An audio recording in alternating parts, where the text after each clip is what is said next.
Selamat datang di kelas General Chemistry atau Kimia Dasar. Di kelas ini kita bakal belajar segala sesuatu tentang kimia, mulai dari dasar-dasar materi sampai ke prinsip tentang reaksi kimia. Di kelas kali ini kita bakal bahas tentang materi, karena kimia sendiri adalah pembelajaran tentang materi. Oke, kita langsung aja. Simpelnya, materi adalah segala sesuatu yang punya massa dan menempati ruang. Atau cara lain buat mendefinisikan materi adalah segala sesuatu yang punya massa dan volume. Yang perlu kita tahu, materi ini terbentuk dari partikel yang sangat kecil yang kita sebut atom. Jadi kalau materi ini kita bagi-bagi terus sampai nggak bisa dibagi lagi, bagian terkecilnya itu adalah atom. Setidaknya ini yang awalnya dipahami. Walaupun sekarang kita tahu atom juga terdiri dari partikel-partikel subatomik, yaitu proton, elektron, dan neutron. Nah, rupanya materi ini terdiri dari 3 fase atau wujud utama. Ada fase solid atau padat, liquid atau cair, sama gas.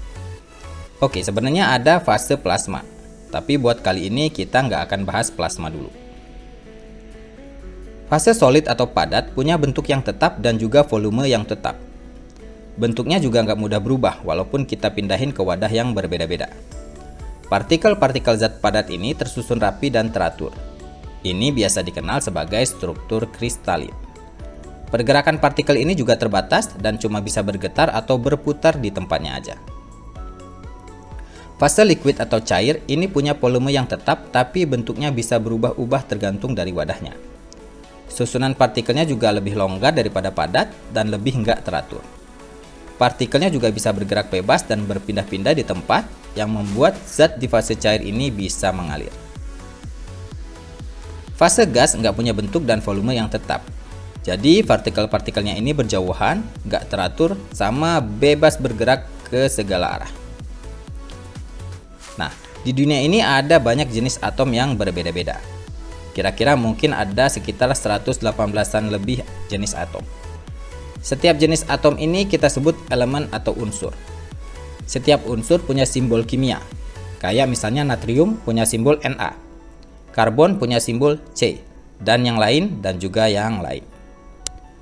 Terus ada zat yang terbuat dari beberapa jenis atom yang kita sebut compound atau senyawa. Misalnya kalau tadi ada unsur natrium yang bentuknya itu logam, kalau kita terus bagi-bagi logam natrium ini sampai ke ukuran yang paling kecil, kita cuma bakal nemuin unsur natrium aja, dengan asumsi nggak ada impurities atau pengotor. Natrium klorida atau NaCl, atau umumnya kita kenalnya dalam bentuk garam dapur. Kalau kita bagi-bagi, kita bakal nemuin unsur natrium sama klor dengan perbandingan 1:1. Inilah yang namanya senyawa. Nah, jadi di alam, sebuah unsur bisa ditemuin dalam bentuk satuan atau bisa dalam bentuk senyawa. Kayak natrium bisa dalam bentuk logam natrium atau bisa dalam bentuk senyawa NaCl. Tapi ternyata di alam ada juga unsur yang nggak bisa ditemuin dalam bentuk satuan. Bisanya berikatan dua-dua dengan unsur itu sendiri. Atau kita sebutnya unsur diatomik. Nah, kalau ini kita harus hafal ada 7 unsur. Di tabel periodik, 6 unsurnya membentuk angka 7. Nitrogen, oksigen, fluorin, klorin, bromin, iodin. Sama satu lagi hidrogen. Jadi alaminya 7 unsur ini ditemuin dalam bentuk N2, O2, F2, Cl2, Br2, I2, sama H2. Tapi perlu diingat, kalau unsur-unsur ini membentuk senyawa dengan unsur lain, mereka nggak harus berbentuk diatomik. Misalnya H2O, di sini O-nya nggak jadi O2. Oke, sekarang kita masuk ke zat murni dan campuran. Zat murni adalah ketika sebuah zat cuma terdiri dari satu jenis zat aja, mau itu unsur ataupun senyawa. Misalnya logam natrium murni, gas oksigen, atau juga air yang cuma terdiri dari senyawa H2O. Jadi zat murni ini bisa berupa unsur atau bisa juga berupa senyawa murni. Campuran adalah kombinasi dari beberapa unsur atau senyawa yang nggak berikatan satu sama lain. Misalnya udara. Udara ini mengandung beberapa macam unsur atau senyawa, kayak oksigen, nitrogen, atau mungkin juga ada karbon dioksida. Unsur-unsur atau senyawa ini ada di udara, tapi mereka nggak berikatan satu sama lain. Jadi udara ini kita sebut campuran. Contoh lainnya adalah air laut. Air laut ini campuran antara NaCl atau garam dengan H2O. Kedua senyawa ini ada di dalam air laut tapi nggak saling berikatan. Nah, sekarang kita bakal klasifikasikan campuran ini lebih lanjut lagi. Jadi ada campuran homogenus sama campuran heterogenus. Homo berarti sama dan hetero berarti beda. Buat campuran homogenus, ini bisa kita bilang kalau komposisinya seragam. Jadi kalau kita ambil sampel di area manapun, komposisinya bakal tetap sama. Misalnya ada air gula di dalam gelas. Mau kita ambil sampel di bagian atas, tengah, atau bawah, komposisinya bakal tetap sama. Ada kandungan air sama gulanya. Kata lain buat nyebut campuran homogenus ini adalah larutan. Tapi jangan selalu mengidentifikasikan larutan ini dengan fase cair, karena ada juga larutan yang berbentuk solid ataupun gas.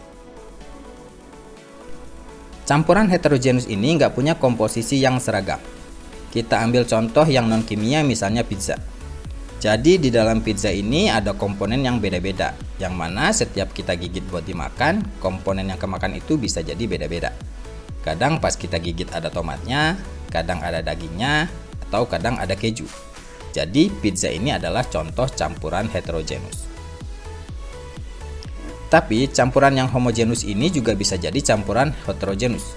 Kayak misalnya tadi ada air gula.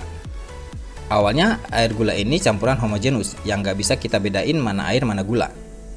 Tapi kalau kita terus-terusan tambahin gula sampai ke titik jenuhnya atau sampai gulanya udah nggak mau larut lagi, campuran air gula ini jadi campuran heterogenus karena ada gula yang mengendap di dasar gelasnya. Sekarang kita bahas tentang sifat-sifat dari materi. Sifat dari materi juga kita bisa bagi jadi dua klasifikasi. Sifat kimia sama sifat fisika. Kalau ada perubahan yang berhubungan sama sifat kimia, kita sebutnya perubahan kimiawi. Kalau ada perubahan yang berhubungan sama sifat fisika, kita sebutnya perubahan fisika. Kalau perubahannya menimbulkan zat baru atau mengubah zat jadi zat lain, berarti itu perubahan kimia. Kalau nggak ada perubahan zat, berarti perubahan fisika. Sebagai contoh, kalau kita punya air yang mana air ini adalah H2O, terus kita didihkan airnya sampai jadi uap, si uap airnya ini tetap H2O. Artinya perubahan yang terjadi adalah perubahan fisika. Tapi kalau misalnya kita punya bensin, terus bensin ini kita bakar, dia berubah jadi zat yang baru, yaitu CO2 dan H2O. Nah, ini perubahan kimia. Nah, setiap perubahan, mau itu kimia atau fisika, selalu ada sifat dari materi yang terkait. Misalnya, sifat materi yang terkait sama proses pembakaran itu adalah flammability. Dan karena proses pembakaran ini adalah perubahan kimia, berarti sifat flammability ini adalah sifat kimia. Gimana dengan sifat fisika? Kalau sifat fisika contohnya dalam proses perubahan air dari liquid jadi gas waktu kita panasin airnya. Ini kan termasuk perubahan fisik karena H2O cuma berubah fase dari liquid ke gas dan nggak ada zat baru yang terbentuk. Sifat materi yang terkait dengan proses ini adalah titik didih. Titik didih ini adalah sifat fisika. Klasifikasi lain dari sifat materi adalah sifat intensif sama ekstensif. Ini dilihat dari apakah jumlah atau ukuran dari materi berpengaruh terhadap sifat dari materi. Sifat intensif adalah sifat yang nggak terpengaruh sama jumlah atau ukuran. Contohnya tadi ada titik didih dari air. Kita tahu titik didih air itu adalah 100 derajat Celcius. Seberapa banyak yang dipanasin, titik didihnya nggak akan berubah, tetap 100 derajat Celcius. Ini berarti titik didih ini adalah sifat intensif. Kalau sifat ekstensif, ini sifat yang dipengaruhi sama jumlah atau ukuran dari materi. Contoh dari sifat ekstensif ini adalah massa. Semakin banyak atau semakin besar ukuran materi, massanya juga bakal semakin besar. Volume juga sama. Semakin besar ukuran materi, volume juga semakin besar. Oke, segitu dulu buat awal dari seri kimia dasar atau general chemistry. Kita akan lanjut di video-video yang lain terkait konsep-konsep dari kimia. Silahkan subscribe kalau kalian merasa video ini bermanfaat. Kalau enggak juga nggak apa-apa. Terima kasih dan sampai jumpa.